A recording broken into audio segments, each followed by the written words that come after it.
Let's talk about something that's long overdue for a makeover. The process of gender transition. It's a journey that many people embark on to live their truth. Right now, in many places, it's like trying to order a pizza with a rotary phone, outdated and frustrating.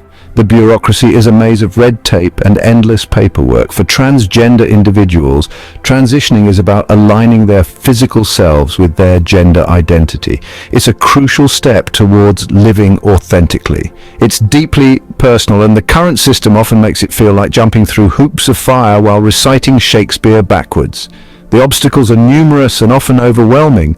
Imagine having to justify your existence to a panel of strangers. It's a daunting and often humiliating experience. That's what many trans folks go through, facing invasive questions and psychological evaluations just to be recognized for who they are.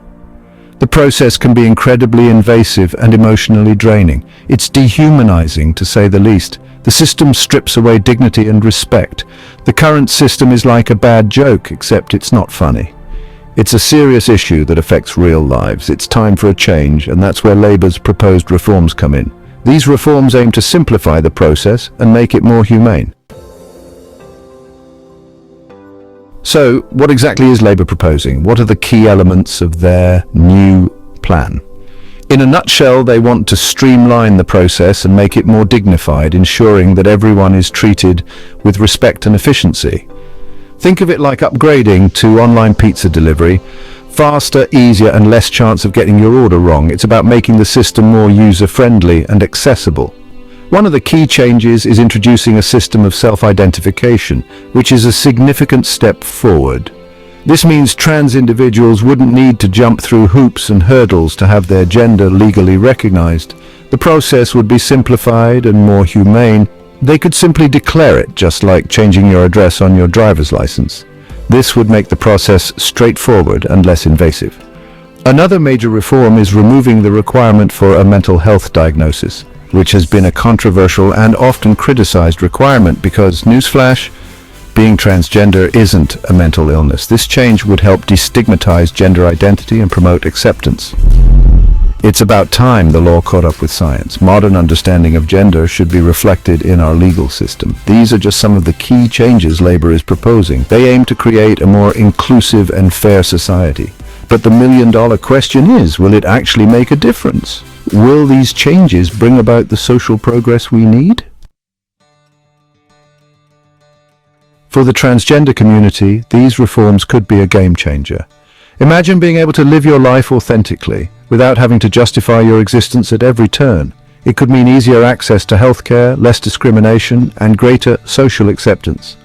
It's about time trans folks could live their lives with the same dignity and respect as everyone else. Of course, there are still challenges ahead. Changing laws is one thing, but changing hearts and minds is a whole other battle. But hey, at least it's a step in the right direction, right? Section 4. Not without its critics. Now, not everyone's on board with Labour's plan. There are a variety of opinions and perspectives that need to be considered. Some argue that self-identification could be abused, leading to potential misuse of the system. Others worry about the impact on women's rights, fearing that it could undermine the progress made in gender equality. It's important to have these conversations and address these concerns constructively, ensuring that all voices are heard. But let's be real. Change always comes with pushback. It's a natural part of the process. The important thing is to focus on the facts and not get bogged down in fear-mongering or misinformation. The fight for equality is rarely easy, and it often requires persistence and resilience, but it's always worth it, as history has shown us time and again. And in this case, it's about ensuring that trans individuals have the same rights and freedoms as everyone else. Simple as that. It's about fairness and justice for all. Section 5, a more inclusive tomorrow.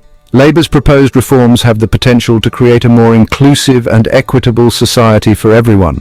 By simplifying the gender transition process, we're taking a step towards recognizing and respecting the rights of all individuals. It's about time we stopped treating transgender people as second-class citizens. They deserve the same rights, respect, and opportunities as everyone else. Section 6. The fight continues.